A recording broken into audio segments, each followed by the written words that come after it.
in a land synonymous with ancient mysteries and timeless wonder, where the treasures of antiquity reveal glimpses of a glorious past.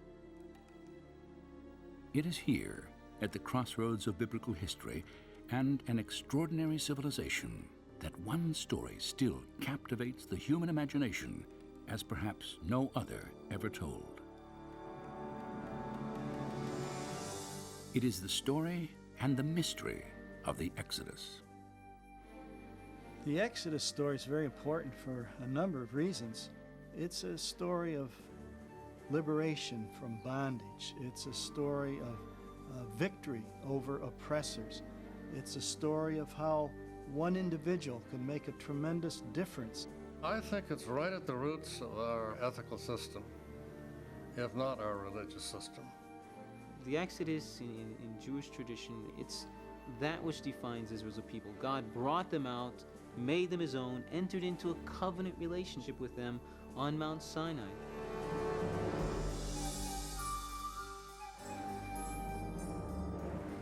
The Exodus story has endured for more than 3,000 years, and the power of its message and imagery is undeniable.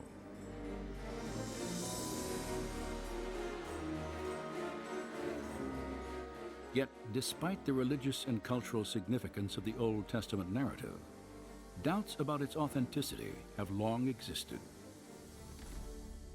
Scholars generally have rejected the historicity of the Exodus account, and this is because of this lack of direct evidence outside the Bible that would substantiate these events. And this is why you have, in scholarly circles, great skepticism about whether we can ever establish firmly a root of the Exodus, or even that there was an Exodus. The skepticism of the archaeological community has triggered many questions about the biblical narrative. Did Israel's exodus from Egypt actually occur? If it did, then why has so little evidence been unearthed? Were the people and events described in the biblical account real, or nothing more than elaborate fiction?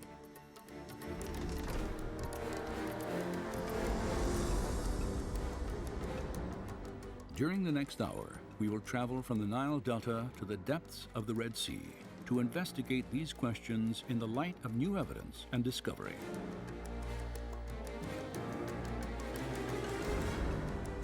On this journey, we will explore and test the biblical record.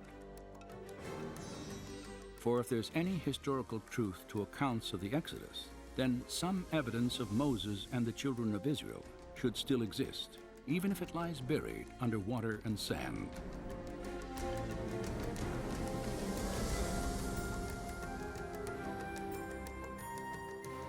Join us now as we probe ancient mysteries to examine the Exodus story against the testimony of science, history, and archaeology.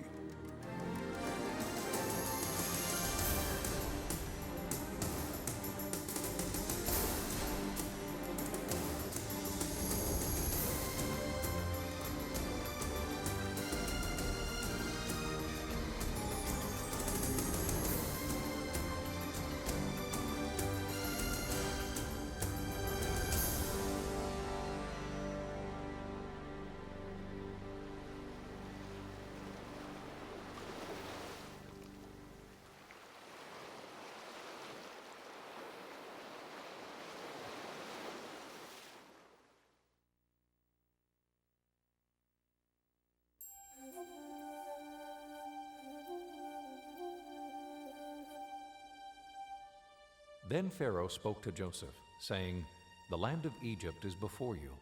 Have your father and brothers dwell in the best of the land. Let them dwell in the land of Goshen."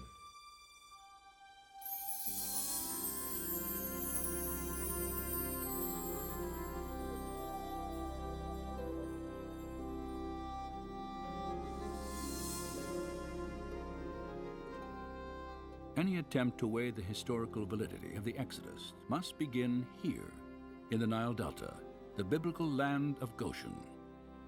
For according to the Scriptures, This is where Israel first settled in Egypt.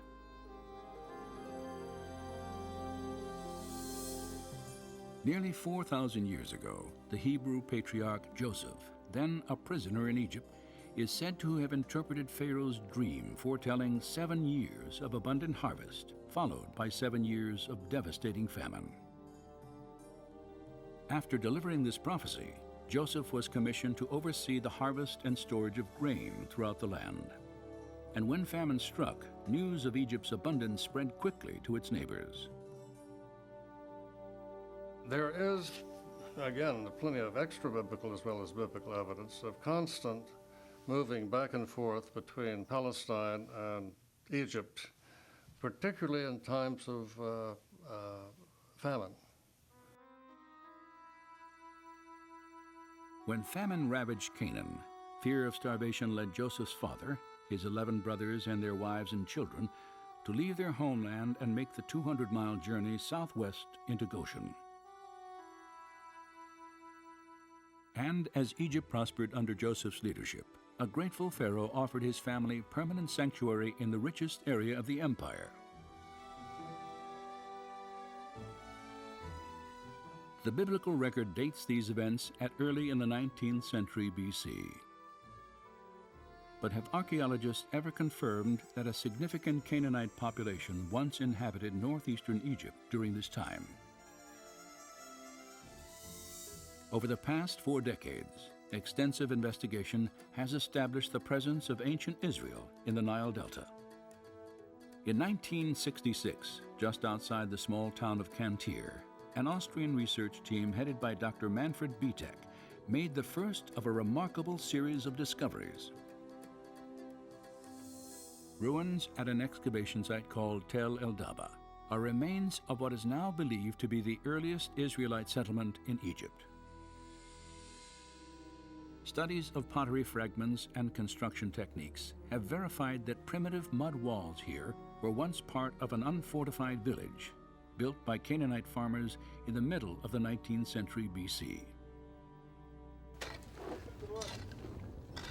Manfred Bietek's work has provided us with the only tangible evidence for the presence of Israelites in Egypt. The earliest Asiatic occupation at Tel El Daba is in Area F, Stratum D2. And this is a very interesting level because the people living there were pastoralists, living a very simple lifestyle. They had very small structures that they lived in, evidence for keeping animals in pens and so on. This dates to the time of Jacob, of Joseph. It's at the right place. It's an Asiatic culture. Obviously, these people were not local Egyptians. They had migrated into this area from the land of Canaan. And so this could very well be evidence for the Israelites in Egypt. While excavating in these cornfields, Manfred Bietek's team made another intriguing find. In a plot of land, later identified as Area F, they uncovered the ruins of a village. In this small village there in Stratum D2, dating to the time of Joseph, all the remains are Asiatic in nature. The material culture there is Asiatic, nothing is Egyptian. A map of the excavation site confirms its distinctly Israelite origins. And there was one house in particular which was larger than the other houses. And it was laid out in kind of a horseshoe fashion around a central courtyard. And then around this rather large structure were smaller structures. And this perhaps may be the very first house built using this design. Archaeologists immediately recognized that the design of this horseshoe-shaped dwelling was identical to structures built in Israel centuries later. It was a prototype of Hebrew architecture constructed near the time Joseph was believed to have lived in Egypt.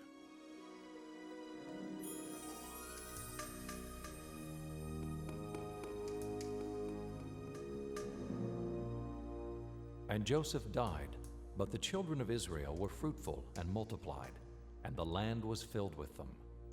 Then there arose a new king over Egypt, who did not know Joseph. And he said, "Look, the people of the children of Israel are more and mightier than we. Come, let us deal with them, lest they join our enemies and fight against us."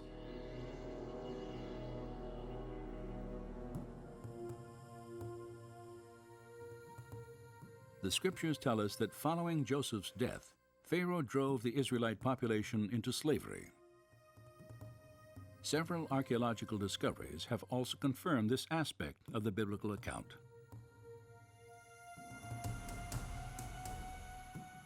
Excavations throughout the Nile Delta have unearthed walls of mud brick resembling those the Bible states were once molded by the hands of Israelite slaves.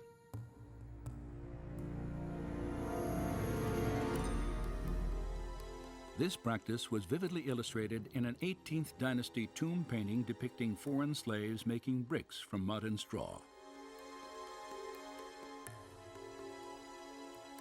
An inscription on the mural echoes the slave master's dreaded warning. "The rod is in my hand. Be not idle."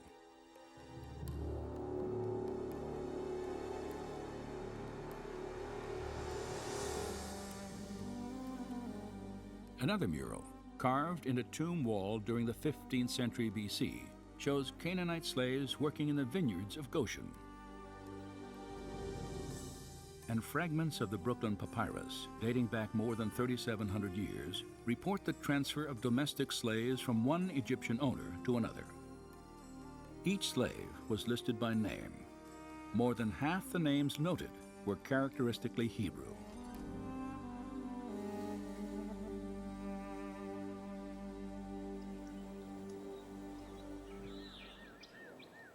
There is now little doubt that a significant Israelite population lived in Egypt for several hundred years after the time of Joseph. Yet if biblical accounts of the Exodus are historically viable, then there should also be evidence of Israel's arrival in Canaan, the Promised Land, sometime between the 14th and 12th centuries BC. Such evidence does exist.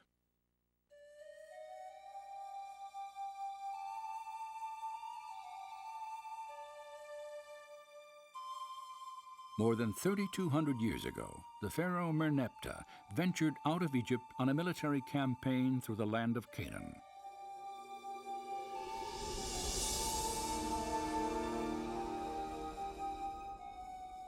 Later, in a poem proclaiming his victories, he boasted that Israel is laid waste. This inscription dates from about 1210 BC and establishes that the Israelites had arrived and settled in Canaan well before Merneptah's conquest at the end of the 13th century.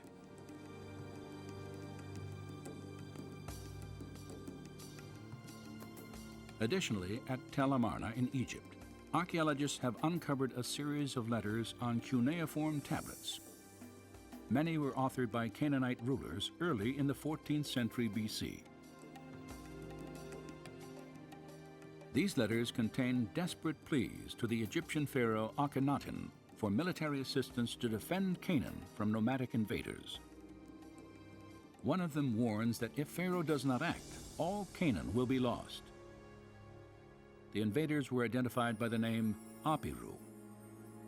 And this is kind of a generic term for stateless individuals, people who weren't connected with any particular urban center. And so the Israelites undoubtedly would have been referred to as either Apiru or Asiatics by the Egyptians. I do think that the term Apiru is the origin of the term Hebrew. If the name Apiru referred to the Hebrew people, then the Tel Amarna inscriptions provide strong evidence for the presence of Israel in Canaan. They also suggest Israel may have entered the country earlier than scholars had previously thought, at the beginning of the 14th century BC. Recent excavations of the Canaanite city of Hatzor could also support a 14th century Israelite invasion. Evidence has been uncovered that the city was destroyed at least twice during the period described in the biblical books of Joshua and Judges. Scattered among the remains of a large palace were Egyptian and Canaanite idols, their heads and hands intentionally chiseled off. Archaeologist Amnon Bentor has concluded by process of elimination that the invading Israelites must have ravaged Hatzor, for neither the Egyptians nor the indigenous Canaanites would have purposely destroyed their own gods. So we should expect to find evidence in Canaan for the conquest. And when we examine some of the places that are named in the book of Joshua, we do indeed find archaeological evidence to back up the biblical account. If archaeological evidence shows that Israel appeared in the Promised Land between 1400 and 1200 BC, and if it also documents a Hebrew population in the Nile Delta for centuries before these dates, then one conclusion follows.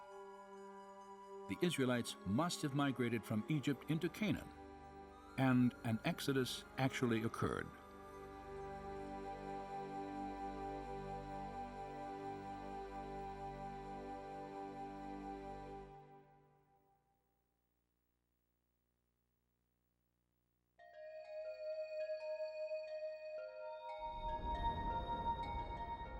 When you have brought the people out of Egypt, you will worship God on this mountain.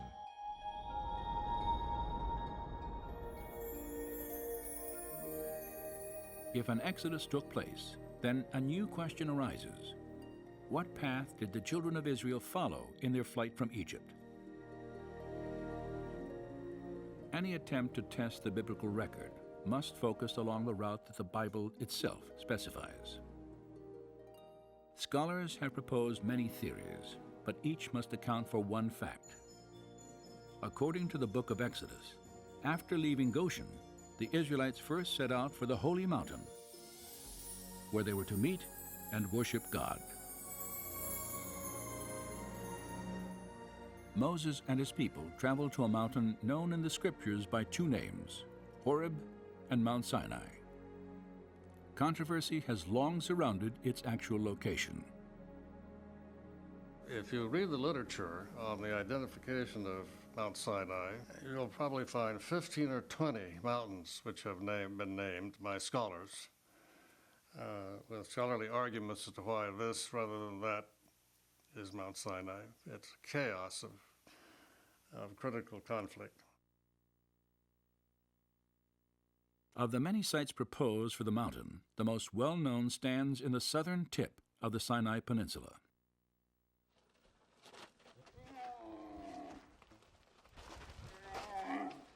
Each morning throughout the year, pilgrims from around the world climb to the 7,500-foot summit of what is generally considered to be Mount Sinai.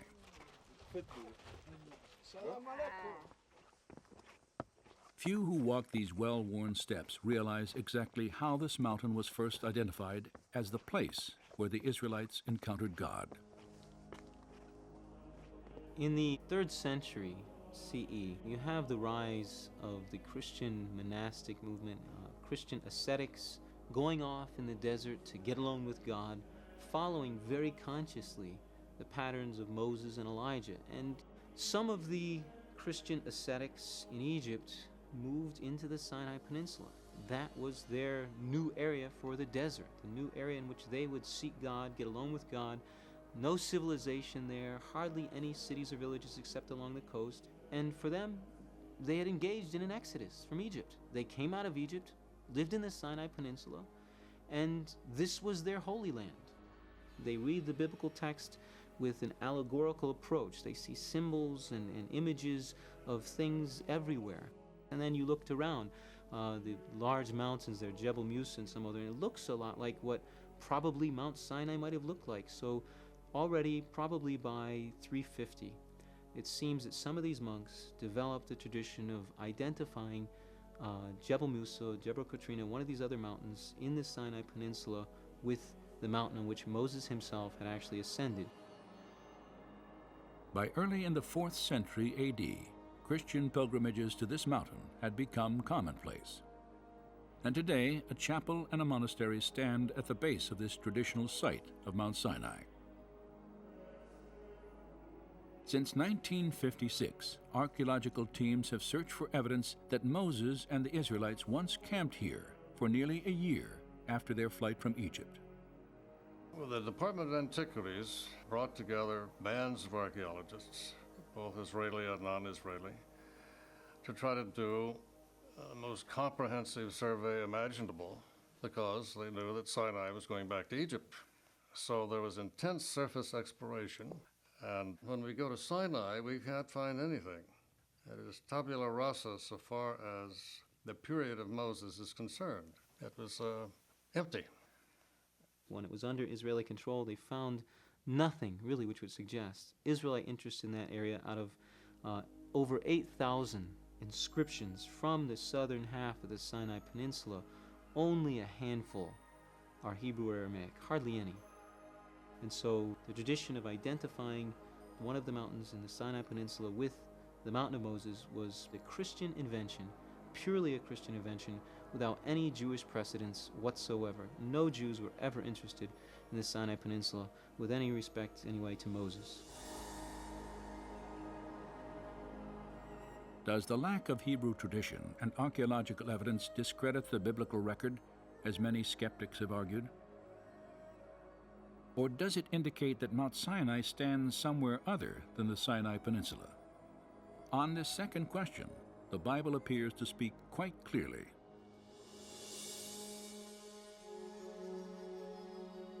Now it came about in those days that Moses went out to his brethren and looked on their hard labors. And he saw an Egyptian beating a Hebrew. And when he saw there was no one around, he struck down the Egyptian and hid him in the sand. When Pharaoh heard of this matter, he tried to kill Moses. But Moses fled from the presence of Pharaoh and settled in the land of Midian.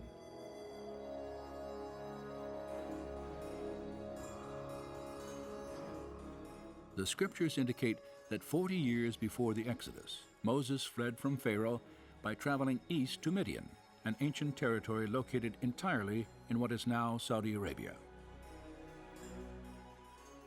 If Moses were fleeing from incarceration in Egypt for murdering an Egyptian, then this would be an ideal place to find refuge. It is outside of the control and influence of Egypt.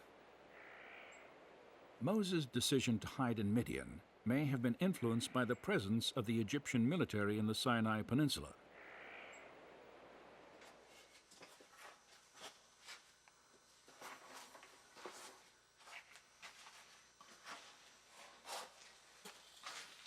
"3,500 years ago, Pharaoh's soldiers supervised the construction and operation of copper and turquoise mines throughout the southern Sinai. Inscriptions on their walls and the surrounding ruins of ancient temples still provide graphic evidence of Egypt's presence here during the years of Moses' exile. It is doubtful that, as a fugitive, Moses would have lived or traveled anywhere in the South Sinai with an army committed to his capture close at hand. The prospects of sanctuary in Midian, however, were far greater.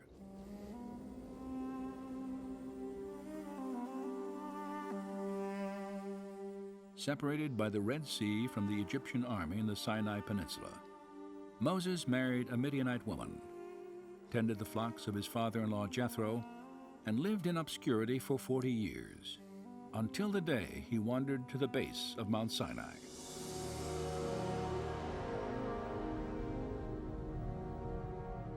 There, God spoke through a burning bush and revealed his plan to free Israel from bondage.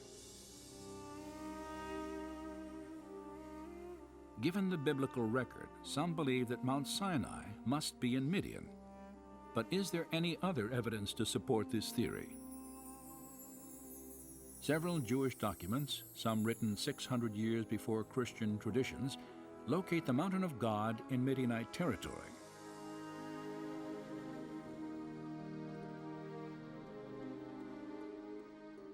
In 250 BC, a council of 70 scholars translated the Hebrew Bible into Greek for the first time. Their translation of the Exodus account presupposed that Mount Sinai stood in the Arabian Peninsula. 3 centuries later, the Jewish philosopher Philo placed the mountain east of the Sinai Peninsula and south of Palestine. At the same time, the Apostle Paul, who was educated under the Rabbi Gamaliel, also located Mount Sinai in Arabia. So Paul and Philo, when they use the word Arabia, they're not thinking of the Sinai Peninsula. Once again, I think that point needs to be emphasized very clearly. The terminology Arabia in the first century, Greek geographers usually have in mind the Arabian Peninsula. That's how that term is used. Perhaps the most specific description of Mount Sinai's location can be traced to the first century historian Josephus, who wrote, "It was the highest of mountains, near the city of Madian." Shortly after this account, Madian was identified in the Arabian Peninsula by the Greek geographer Ptolemy. And 1900 years later, archaeologists excavated this city that, according to ancient records, had once stood near Mount Sinai. The ruins of Madian lie just outside the modern-day town of Al-Bad, near Saudi Arabia's northwest coast. Josephus and other texts seem to be fairly clear in Jewish tradition in locating Mount Sinai somewhere in the region around the city of Madian. So the notion that Mount Sinai is not in the Sinai Peninsula is something that many scholars have argued for years. And the notion that Sinai should be placed in northwest Arabia specifically, I would say probably in continental scholarship, in other words, German and French scholars, it might even be safe to say it's the dominant idea. I think there's an increasing opinion that Mount Sinai is to be found in northwestern Arabia. If there is historical evidence to support the location of Mount Sinai in Arabia, is there any specific mountain in this region that fits the biblical description? 15 miles east of the Saudi Arabian town of El-Bad, such a mountain may well stand. It is called Jebel Alaz. I have been always interested in archaeological finds that could confirm the truth of the Bible. I felt then I want to come in here to Saudi Arabia and see it for myself. I want to be able to say, I have seen this place. In 1996, Vivica Pontien entered Saudi Arabia on a work permit. During the following year, she made several trips to Jebel Alaz. It was very difficult to find the mountain. I think I had been there for 7 months before I came to the mountain the first time.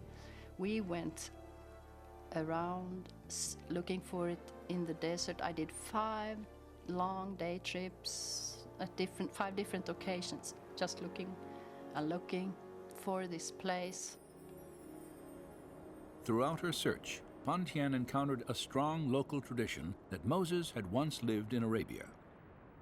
It seems to be a tradition among the locals there that this mountain range is called Jebel Musa. They call it that, and many places have the name of Moses, like there are wells near there that they call Ajin Musa or Bir Musa, which means the well of Moses. When Pontien finally reached Jebel Alaz, her attention was drawn to specific features of the mountain that resembled the biblical description. Most prominent was a jagged peak, more than 8,000 feet in elevation, and blackened as if scorched by fire. And at its base, an enormous pile of boulders, at least 15 feet high and 60 feet across. The flattened top of this structure had the appearance of being man-made, and etched into its rock faces were petroglyphs of bovine creatures, cattle and bulls.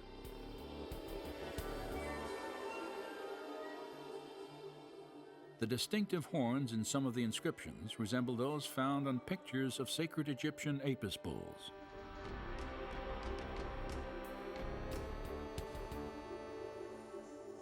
Could these stones be the remains of an Israelite altar, once built at the base of a holy mountain?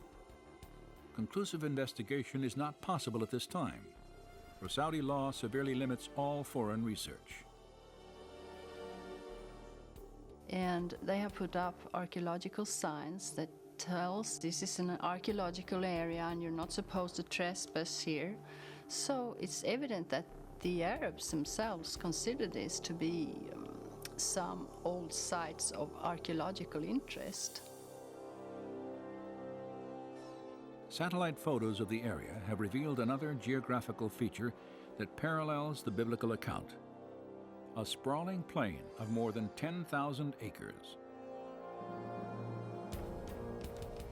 Flat, surrounded by mountains, and adjacent to the dried bed of an ancient river, it could have provided an ideal place for the Israelite encampment 3,500 years ago. Just west of the mountain stands another possible link to the Exodus account: a towering rock 60 feet high. It is split from top to bottom, and evidence of water erosion is etched into its base.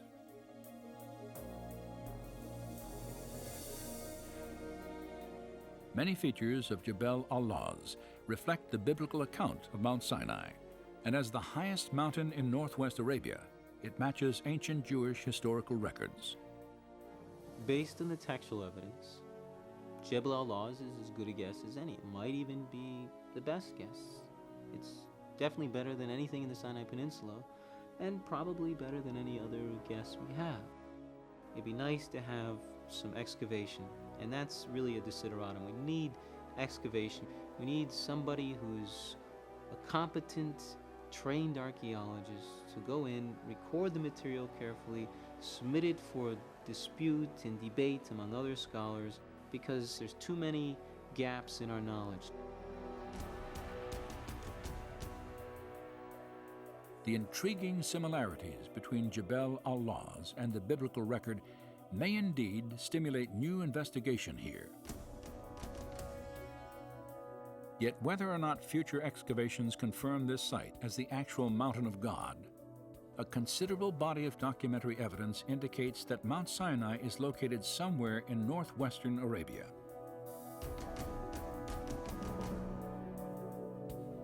As a result, we have 2 points by which to plot the first stage of Israel's exodus. For Goshen provided a beginning, and Midian a destination and direction. And between them must lie a body of water.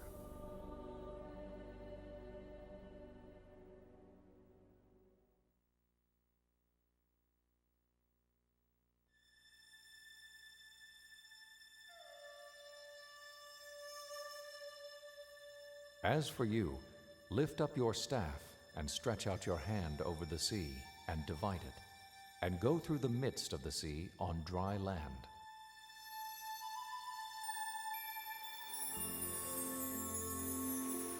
The Exodus account states while on their journey to Mount Sinai, the children of Israel encountered a seemingly insurmountable obstacle: the waters of the Red Sea. Most searches for their crossing point have centered on 5 sites that straddle the eastern border of Egypt, as defined in ancient times. 3 of these sites are inland saltwater lakes: Manzala to the north, Timsah, and the Great Bitter Lake. Another location, the dry bed that was once Lake Bala, has also been considered. The 5th possibility is on the northern end of the Gulf of Suez, at a beach whimsically named on tourist maps as Pharaoh's Bath. 3,500 years ago, each of these bodies of water would have been relatively shallow, ranging in depth from about 3 to 50 feet. Not surprisingly, naturalistic explanations for the Israelites' crossing are common here, including a receding tide or strong wind, that could have lowered water levels enough to allow for passage on foot.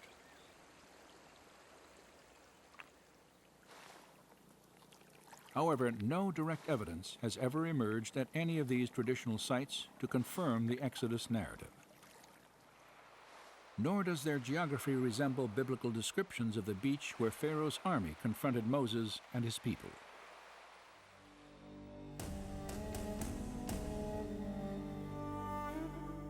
For Pharaoh will say of the sons of Israel, "They are wandering aimlessly in the land. The wilderness has shut them in." As Israel approached the Red Sea, Pharaoh received news that they had wandered into a dense wilderness of mountains and canyons. In contrast to the biblical account, the terrain near the lakes and gulf on what was then the eastern border of Egypt is predominantly flat, wide-open expanses of desert. And when Pharaoh drew near, the children of Israel cried out to Moses, "Is it because there were no graves in Egypt you have taken us away to die in the wilderness? Why have you so dealt with us to bring us up out of Egypt?" The Bible states that immediately prior to crossing the Red Sea, the children of Israel were gathered on a beach somewhere outside the borders of Egypt. In fact, the specific phrase, "out of Egypt," is used in relation to their place of encampment several times in the book of Exodus, creating an obvious contradiction between the scriptures and familiar interpretations of the story. For if traveling west to east, the Hebrews were trapped on the shore at any of the traditional crossing sites, they would still have been clearly within the borders of Egypt when God parted the waters.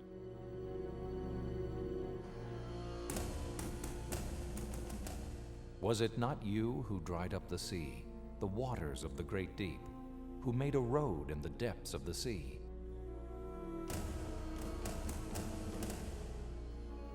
Popular theories that claim the Israelites walked through a shallow lake or marsh of reeds also contradict descriptions in the biblical record.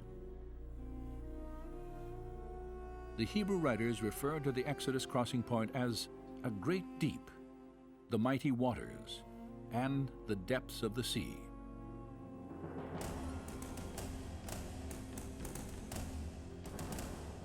And the Egyptians pursued and went after them into the midst of the sea. Then the waters returned and covered the chariots, the horsemen, and all the army of Pharaoh. Not even one of them remained. In the 1st century, the historian Josephus numbered the Egyptian army at 250,000 men. Skeptics have long questioned how every soldier and horse in an army of that magnitude would have drowned in a shallow lake they could have easily traveled around. No direct evidence of a crossing anywhere along the eastern border of ancient Egypt has ever been discovered. As a result, accounts of the Exodus are often dismissed as fiction or legend. However, this absence of evidence could again indicate that archaeologists have been looking in the wrong places. For if the biblical descriptions are accurate, then the Red Sea of Moses and the Israelites may be located somewhere other than the lakes and gulf that separate Egypt from the Sinai Peninsula.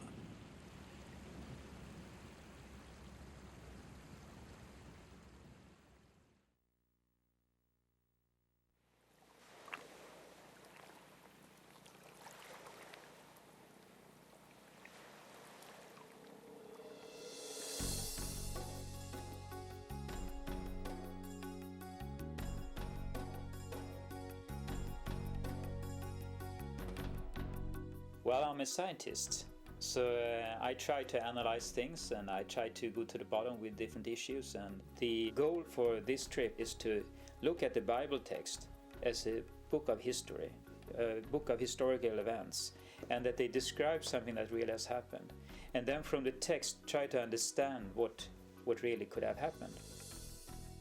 In the spring of 2000, Dr. Leonard Muller took part in an expedition through Egypt and the Sinai Peninsula.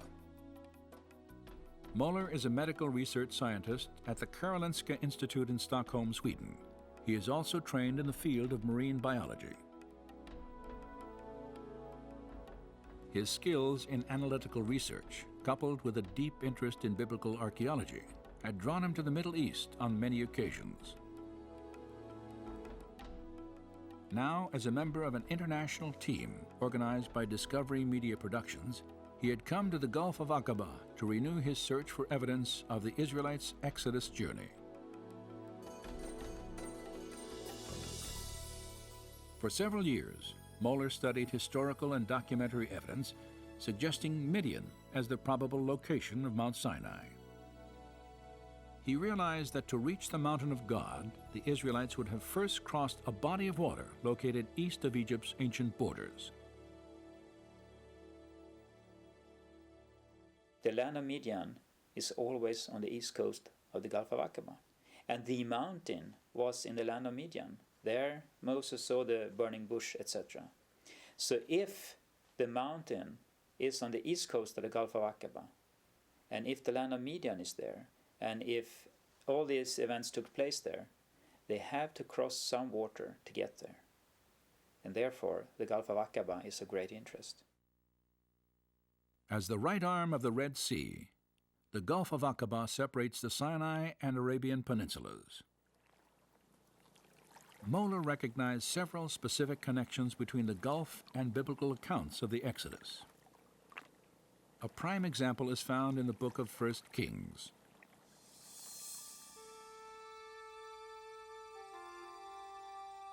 In approximately 950 BC, King Solomon is said to have built his navy at Etzion-Geber, near Elath, an ancient city on the northern coast of the Gulf of Aqaba. According to the Hebrew text, this gulf where Solomon's ships were harbored was called Yam Suf. Most likely we talk about the Red Sea as the Gulf of Aqaba. We know that it's called Yam Suf, which is the Red Sea. We know that King Solomon had his fleet in Yam Suf. This Hebrew name, Yam Suf, also plays a prominent role in the Exodus account, for it is used to identify the waters crossed by Moses and his people.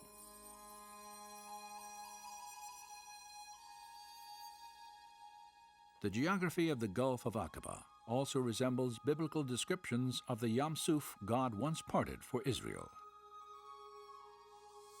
Aqaba is extremely deep, plunging more than a mile in some spots.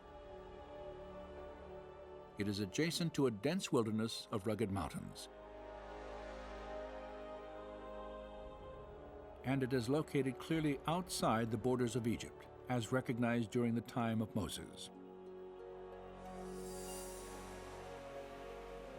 These similarities to the scriptures have led Leonard Moller and others to theorize that the Gulf of Aqaba is the Red Sea of the Exodus story.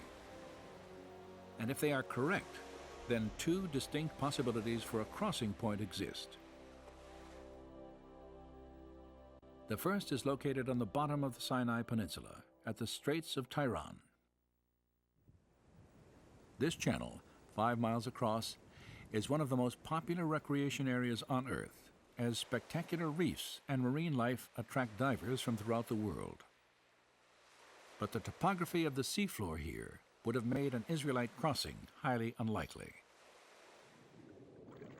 For less than a mile offshore, a subterranean canyon plunges nearly 1,000 feet at a grade so steep, passage on foot across jagged coral beds would have been virtually impossible, even if the waters were miraculously removed.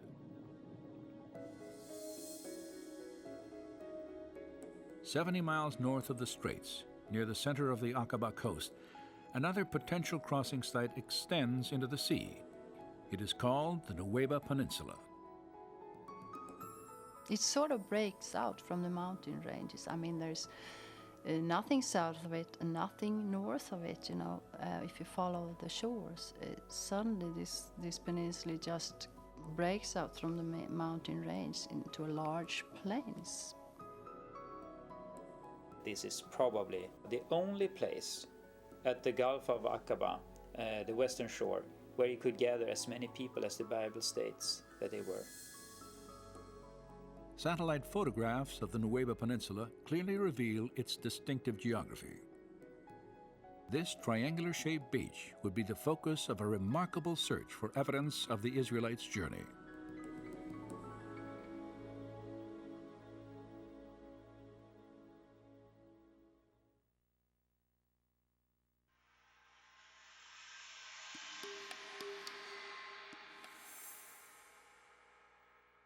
When Pharaoh let the people go, God did not lead them on the road through the Philistine country. For he said, if they face war, they might change their minds and return to Egypt. So God led the people around by the desert road toward the Red Sea.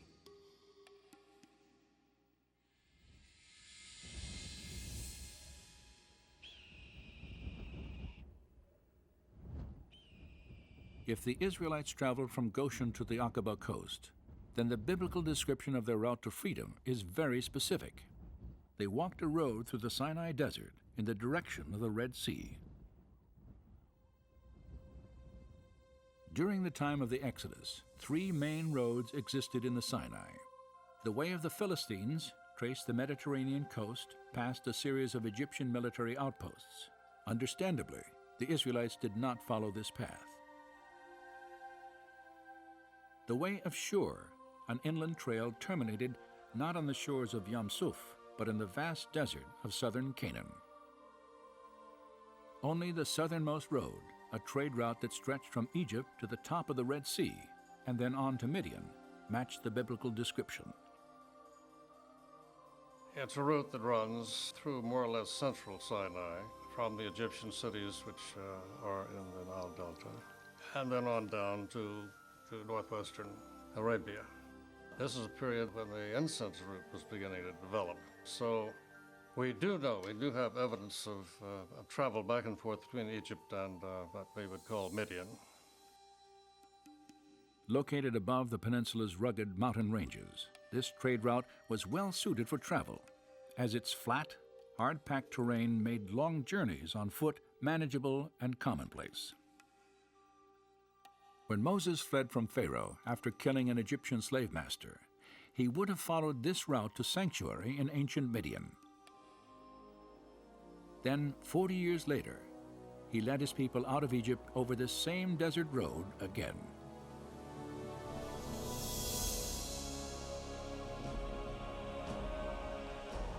And the Lord was going before them in a pillar of cloud by day to lead them, and in a pillar of fire by night to give them light, that they might travel by day and night. The Swedish Bible says clearly that they were traveling both day and night, and at night they had this pillar of fire leading them and enlightening them, and at day it was this cloud that I guess also overshadowed them because of the heat of the day, so they could travel both day and night. By walking through the desert during the cooler hours of the early morning and night, the Israelites could have crossed the Sinai in approximately 3 weeks, the time allowed by the biblical record. The scriptures imply they had a significant head start on the Egyptian army, for many days passed before Pharaoh decided to bring Israel back into captivity. Then, while his army prepared to give chase, he received a surprising report of Moses' path through the wilderness.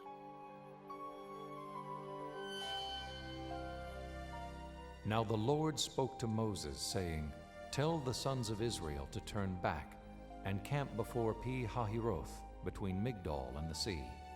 For Pharaoh will say, they are wandering aimlessly in the land. The wilderness has shut them in."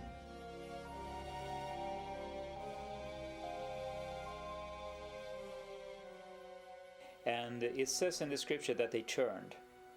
And that could be interpreted in different ways, but our understanding is that they turned southwards, and Pharaoh then was so certain about that they were trapped within the peninsula. This satellite photograph defines the Israelites' unexpected change of course.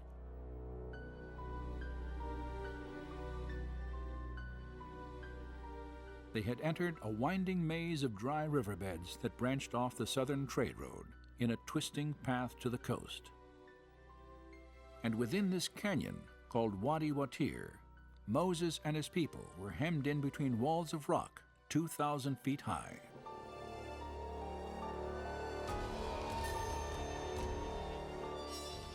Once you're into this wadi, you can't turn either left or right. You have to go, just follow it all the way.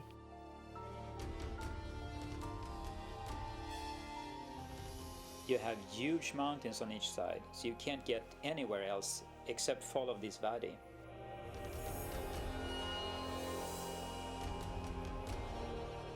You can see the mountains are high and they're coming closer and closer, and the road is going,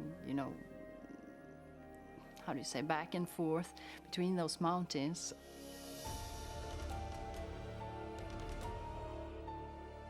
After walking 18 miles through the wadi, the Israelites caught their first glimpse of the mouth of the canyon and an even greater obstacle that now stood before them. Suddenly, as you get through, after a long while, this big plain just opens up, into the Red Sea.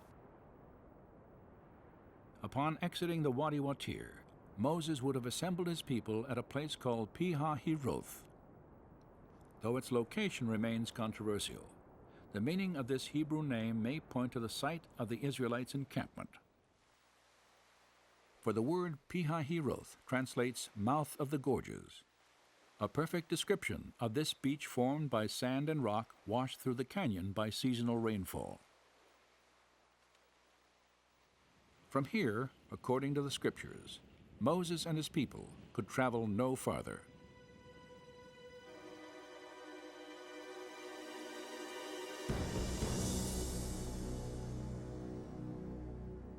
Then the Egyptians chased after them with all the horses and chariots of Pharaoh, his horsemen and his army.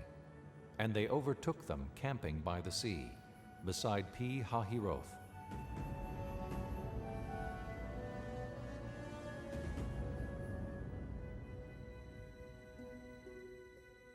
The historian Josephus provides another clue about the location of Pi-hahiroth, for his description of the Israelites' crisis matches the terrain surrounding Nuweiba Beach.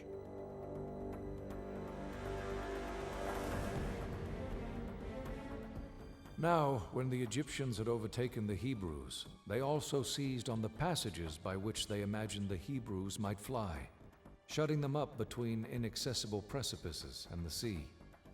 For there was on each side a ridge of mountains that terminated at the sea, which were impassable by reason of their roughness and obstructed their flight. When and if they ended up at this peninsula, then of course they would have been in a very desperate situation.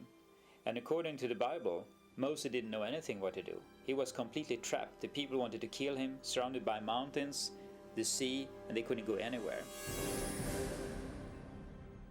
At Nuweiba Beach, the Israelites were surrounded by mountains to the north and south, an ocean to the east, and the Egyptian army to the west. Hopelessly trapped, it is not difficult to understand their anguished cry to Moses, "Why did you lead us out of Egypt to die?" In response, Moses again looked to God for deliverance.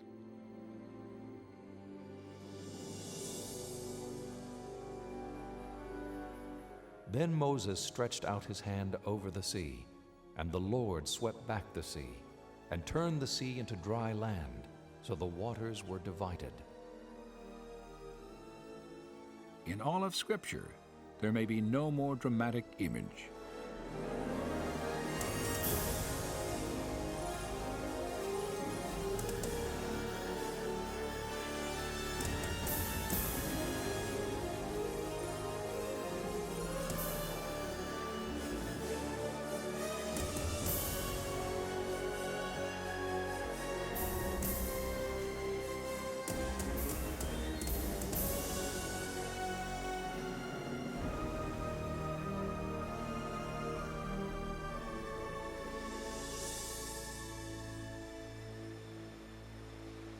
the biblical account of an ocean divided, Israel's passage to safety, and the destruction of Pharaoh's army defy naturalistic explanation. But if these events did occur, then physical evidence could still lie off the shore of the Nueva Peninsula. For more than 20 years, divers and explorers from 3 continents, each intrigued by clues linking the Gulf of Aqaba and the biblical Yam Suf, have come to Nueva Beach seeking possible evidence of an Israelite crossing.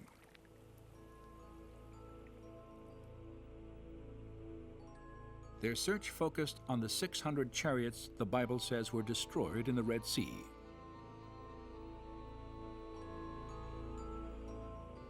Inscriptions thousands of years old, and the few chariots recovered from ancient tombs reveal much about the construction of these legendary vehicles of war.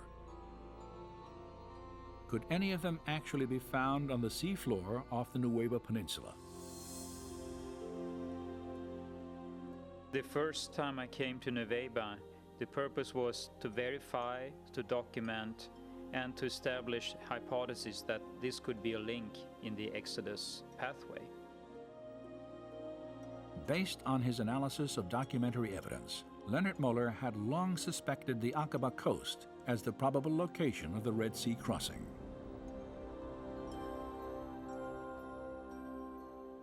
In 1997, he heard reports from other divers who claimed to have found unusual coral structures, some resembling the shapes of chariot wheels. Muller decided to investigate these claims for himself. The first time I was diving there, of course, we were then looking for possible artifacts. And I had seen on some pictures what we could look for. I was skeptical and excited, because if this is the place for the crossing, then of course that's a big thing. So I was excited about that. But I was also skeptical because 3,500 years, that's a long time. But if Nueva is the crossing site, then of course you would expect to find remains of the Egyptian army. Like others who had explored Nueva before him, Muller immediately recognized the difficulty of this search. If we assume that a number of artifacts were spread out on the seabed, sooner or later corals would start to grow on them. And of course, if you have a number of layers of coral growing on something, it's very hard to distinguish the structure that was there from the very beginning. Though the coral complicates any search here, it may have been instrumental in preserving the shapes of ancient artifacts. For coral is a living organism that will not begin to grow on a foundation of sand or silt. Instead, it must first attach itself to a solid object, where it will sometimes conform to the shape of its host. So for instance, if it would grow on a wooden artifact, the wood would normally disappear in the seawaters after a time. But if you have corals growing on the wooden artifact, the coral could have the shape of the wooden artifact. And then the corals would consume the wooden material over periods of time, but still keep the shape of the wooden artifacts. During the course of his explorations, Muller observed that the pattern of coral growth at Nueva differed from other parts of the Gulf.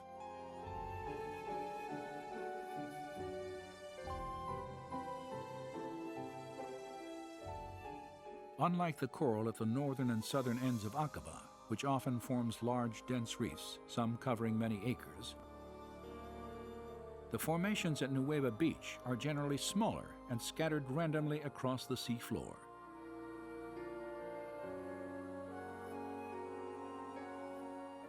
Divers familiar with the area have compared the distribution of coral here to a junkyard and the aftermath of a disaster.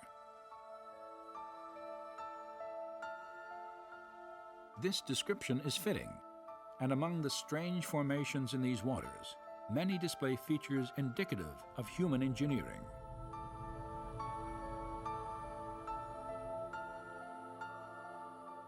When we dive and when we film at the Nueva location, we look for certain structures, and you try to look for 90-degree angles or circular objects wheel-like structures. So that is what you scan for, so to speak, when you dive.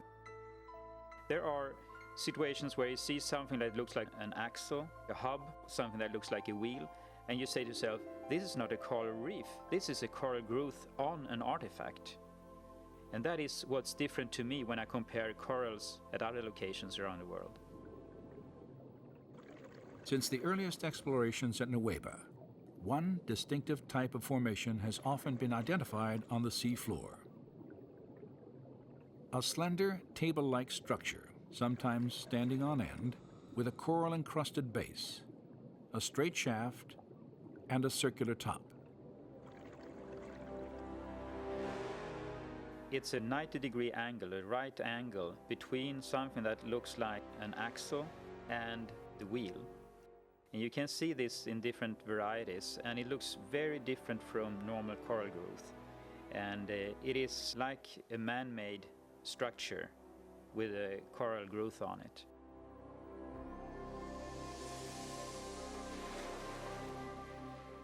While most of the possible artifacts found off the coast of Nueva are covered with coral, one significant discovery was not.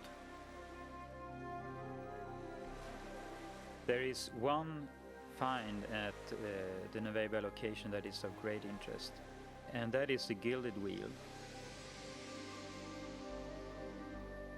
It is a wooden basic structure of the wheel, and is covered with gold, or electrum. It's a mixture of silver and gold, and corals have not been able to grow on it. It's been very well preserved. Although it's very fragile, it seems like the wooden content has been dissolved. So I mean, you could break it if you would try to remove it. After its discovery, the fragile wheel-shaped veneer was photographed, then left in place on the sea floor.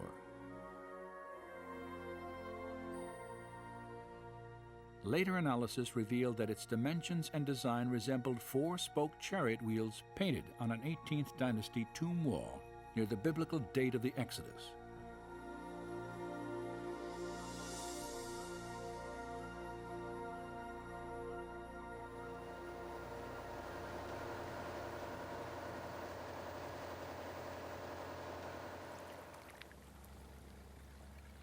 After reviewing photographic evidence and making several dives of his own, Moeller concluded that a more systematic investigation of the Nueva seafloor was warranted. He realized that the limited diving time afforded by scuba equipment would never allow an extensive search of the area. A higher level of technology was necessary, and in the spring of 2000, the Discovery Media team lowered a robotic camera into these waters for the first time.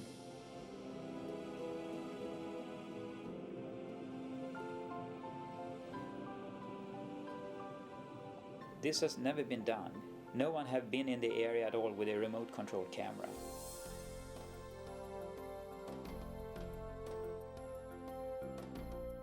Controlled from the ship, the camera was maneuvered across the seafloor, transmitting video images for study and evaluation. We have been down to some 80-90 meters, so we can go deeper down that we can't do with ordinary diving, and we can be down as long as we like. As in his previous searches at Nueva, Moeller scrutinized the coral for specific shapes. We can see that because it's a 90-degree angle. You see the seabed here, there are some structures that are just a little bit above the surface of the seabed. They have a cross-like appearance, it's 90-degree angles, and there's a hole in the middle. So the hub would be here? Possibly a hub there, yeah. And the wheel would be a circle around. This would be the rim of the wheel here? Yeah. Okay. So this could be a spoke here, possibly? Yeah, possibly a spoke? Yeah. What would the diameter of that rim be? That's a good question, but we would expect it to be about 1 meter, about 3 feet wide. Okay. In diameter.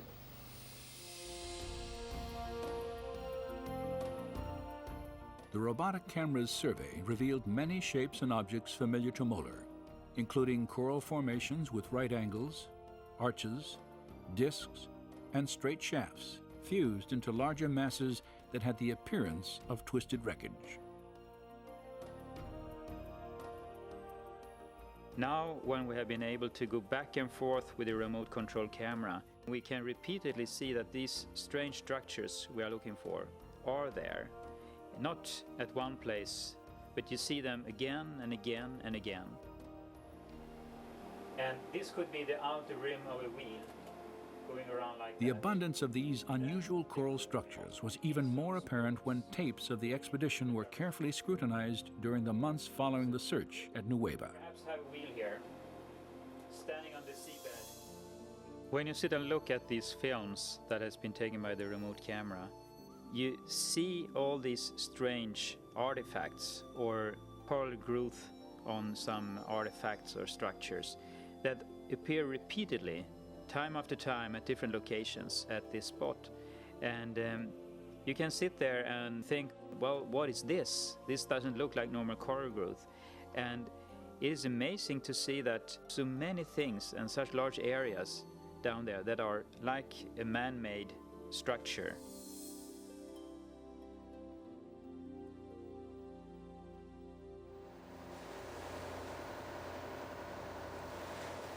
While the robotic camera logged hours of video documentation, Viveka Pontien and other divers on a second research vessel used metal detectors to evaluate specific structures on the sea floor.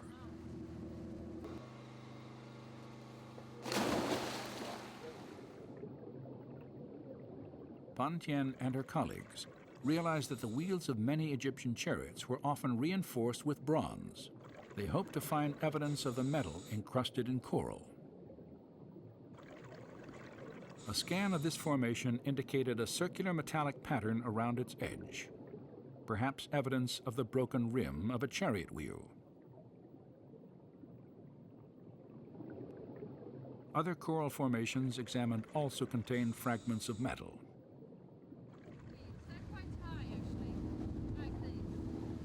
Viveka Pontien's interest in this research was heightened by a discovery she had made 3 years earlier, 8 miles due east of the Nueva Peninsula.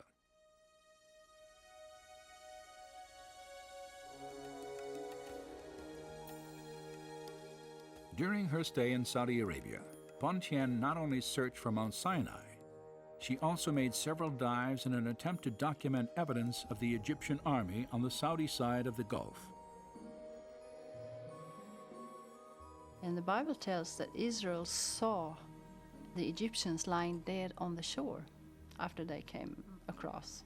So I figured there must be some stuff on the Saudi side.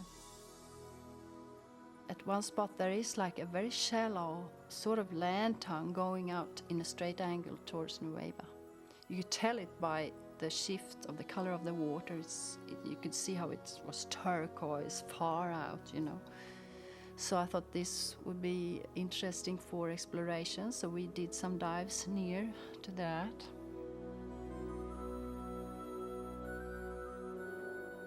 The scattered, irregular coral formations on the Saudi side of Aqaba resemble those previously found off the Nueva Peninsula.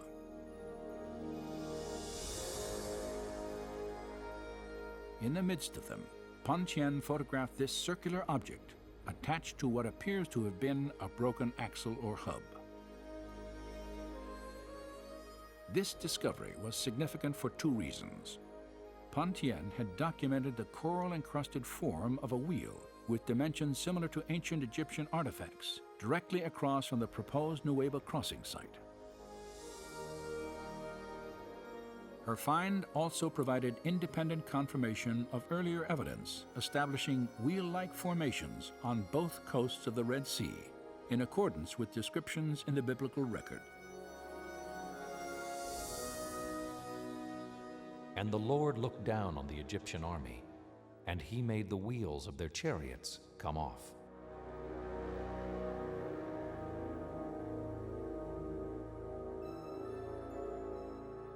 A common question is, why didn't you bring up artifacts? And there are several answers to that. The best thing to do when you find something is just to keep it in position. Document it, but keep it in position. It's very easy to destroy anything. And the other thing, it's illegal to remove artifacts, but also you're not allowed to bring up any corals from the Red Sea. While Egyptian environmental laws prohibit removal of any coral for scientific dating and analysis, photographic evidence may provide a link to the time of the Exodus.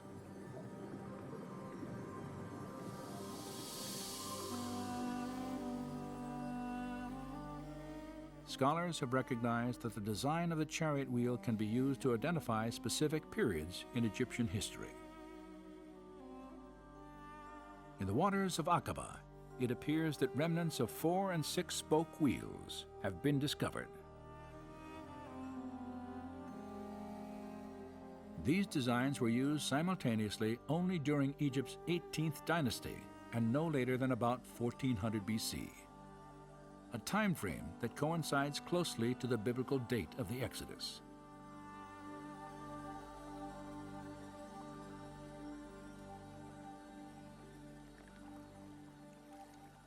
The discoveries made between Nueva Beach and Saudi Arabia have been fascinating, but they also raise some obvious questions.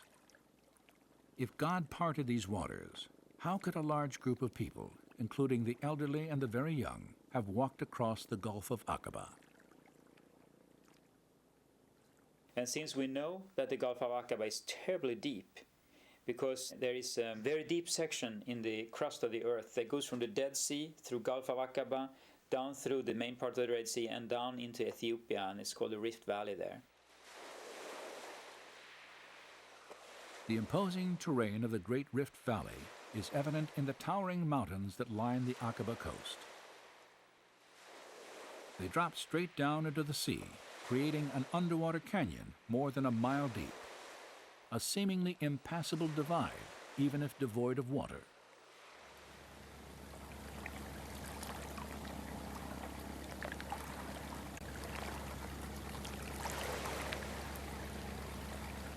While surveying the subsurface topography of the Nueva crossing site, evidence was uncovered that could help explain how Israel walked from one coast to the other.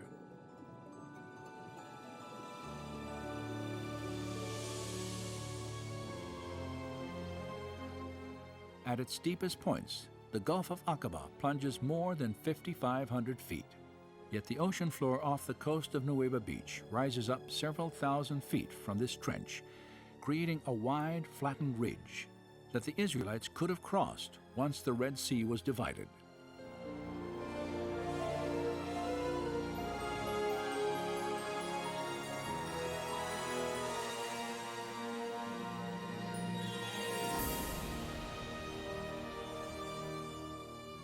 Simulated to scale in this computer animation, the view of the Gulf south of the Nueva Peninsula is striking. A chasm, deeper than the Grand Canyon, extends more than 50 miles.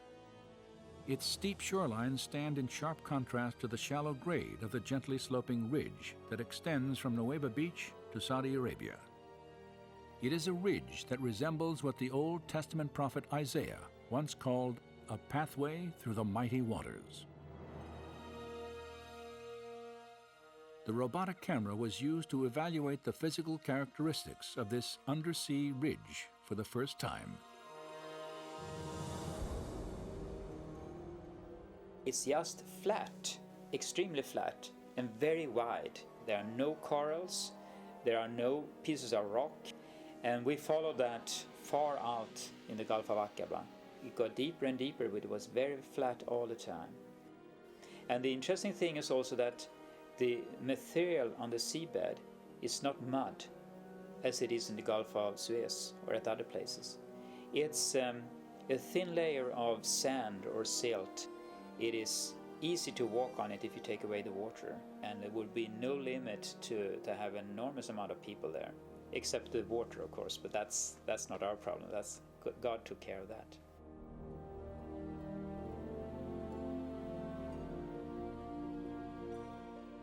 Thus says the Lord, who makes a way through the sea and a path through the mighty waters. Come and see the works of God. He turned the sea into dry land, and they passed through on foot.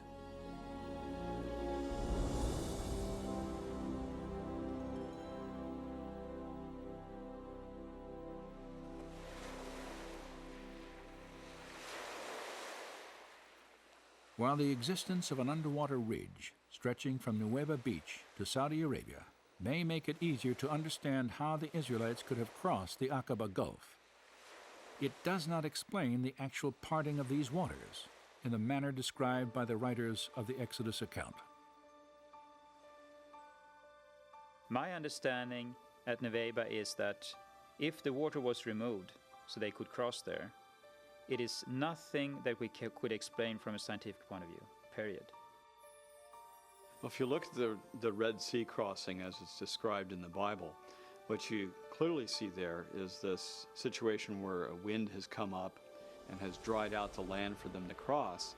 But then there's this element where the waters have formed a wall to the left and the right of the Israelites as they pass through. And they say that 2 or 3 times, so it's quite clear in their memory that the waters were like a wall. And there's just no naturalistic explanation for something like that.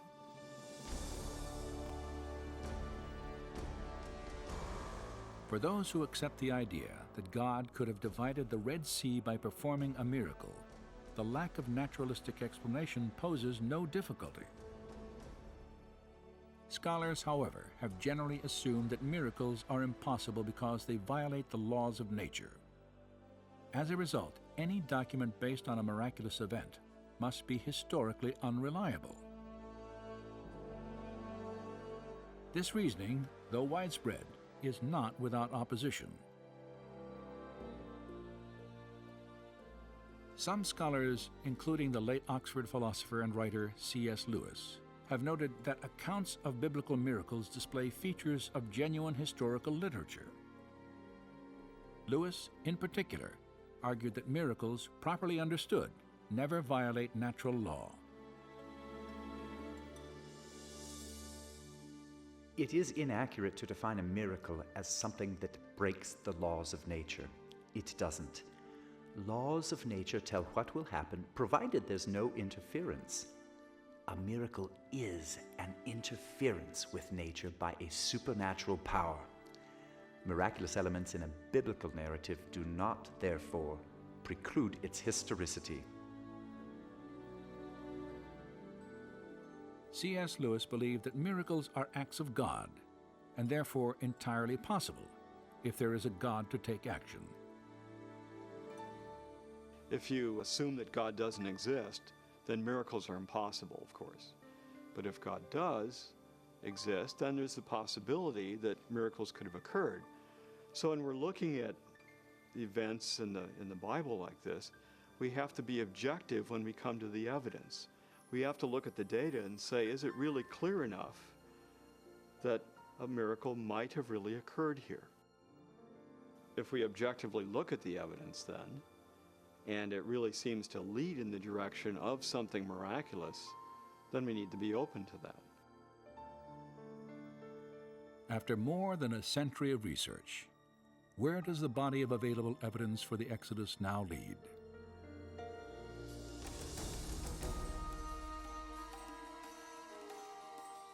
Many archaeologists have attempted to trace the path of Israel's journey to Mount Sinai.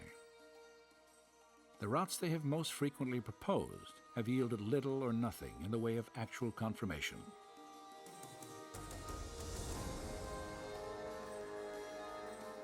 Yet today, another theory for the Israelites' path, far different from traditional ideas, may provide a trail of direct evidence for both a miracle and the historical validity of the Exodus account.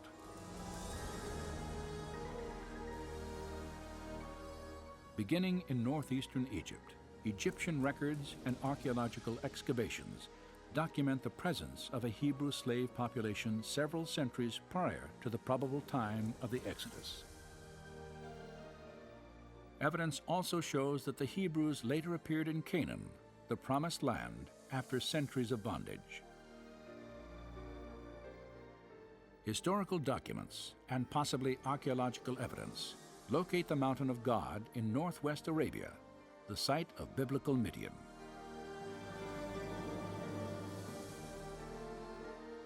And a trade route leading to Midian, intersected by a system of riverbeds terminating at the Aqaba coast, matches biblical and historical descriptions of the Israelites' path to the Red Sea.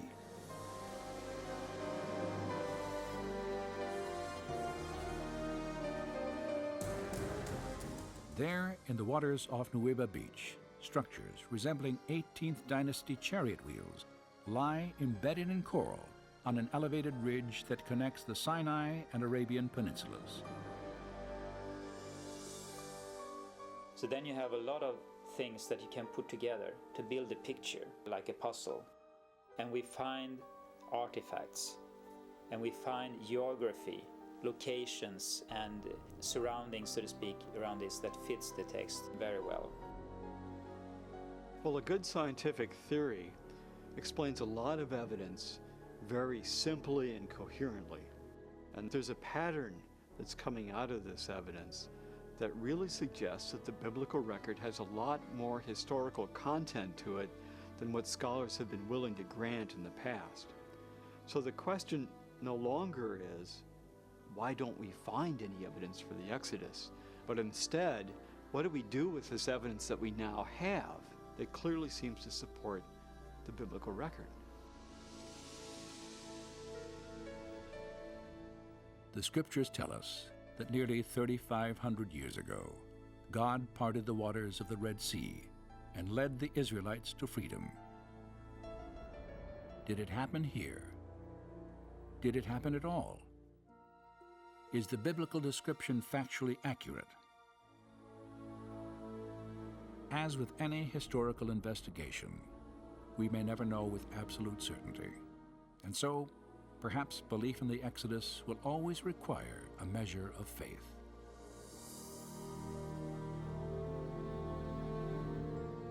But facts and faith need not conflict, as recent discoveries suggest. For history and archaeology have now uncovered compelling reasons to reconsider the extraordinary claims of the Exodus story.